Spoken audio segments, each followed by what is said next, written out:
नागपूरमध्ये काही अफवा पसरवल्यामुळे धार्मिक तणाव निर्माण होण्याची स्थिती निर्माण झाली आहे। या सर्व परिस्थितीमध्ये नागपूरने नेहमी शांततेचा इतिहास हे नागपूरची विशेषता राहिलेली आहे। माझी सर्व बांधवांना विनंती आहे की त्यांनी कुठल्याही प्रकारच्या अफवांवर विश्वास ठेवू नये, शांतता प्रस्थापित करावी आणि कोणी रस्त्यावर येऊ नये।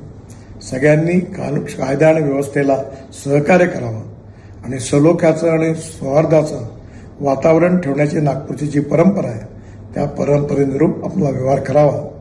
ज्या ज्या लोकांनी चुका केल्या असतील किंवा ज्यांनी गैरकायदेशीर कृत्य केले असतील त्यांच्यावर सरकार कारवाई करेल असा विश्वास मी आपल्या सगळ्यांना देतो।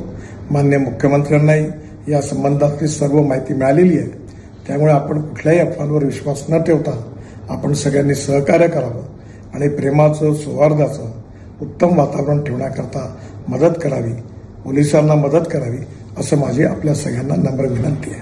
नमस्कार।